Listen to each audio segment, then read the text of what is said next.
When Amazon CEO Jeff Bezos first bought the Washington Post around this time last year, everyone was wondering if he tied the two businesses together.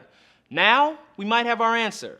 The Post could be getting a specialized app on Amazon's Kindle devices. Business Week first reported Monday the Post has been working on developing an app internally, dubbed Project Rainbow. It will offer a curated selection of news and photographs from the daily newspaper in a magazine-style, tablet-friendly format. Bezos plans to bundle a free version of the app with Amazon's newest Kindle Fire HDX tablets, which launch later this year.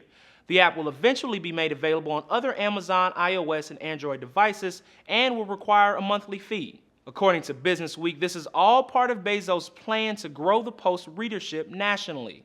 In May, the paper announced it would share its content with subscribers to almost 100 local newspapers around the country. And GigaOM notes the idea makes sense for Amazon as well by giving Kindle Fire owners something different that comes pre-installed in their tablets and something that costs Amazon fairly little. But perhaps more importantly, Project Rainbow is the first big integration between Amazon and the Washington Post, a move most observers have been waiting for since the Amazon mogul bought the paper for $250 million.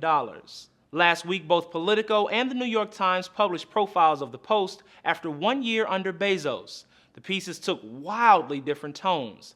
Politico blasted Bezos' inability to radically transform the paper into an innovative digital product, while the Times praised the CEO for financing excellence and staying out of the way. DC blogger Simon Owens noted the two pieces had a common theme. Bezos has not unleashed any kind of magic bullet that will suddenly shift the paper's prospects in a radical way. So, is Project Rainbow the bullet we've all been waiting for? A Venture beat writer is skeptical. Not only is there a plethora of news organizations willing to offer up their news coverage for free, but also there are plenty of digital magazine apps vying for consumer attention. Pulse, Flipboard, Zeit, and News 360 to name a few. Since acquiring the Post, Bezos has had some changes, including hiring 100 new staff members and cutting pension benefits. For Newsy, I'm Jamal Andrus.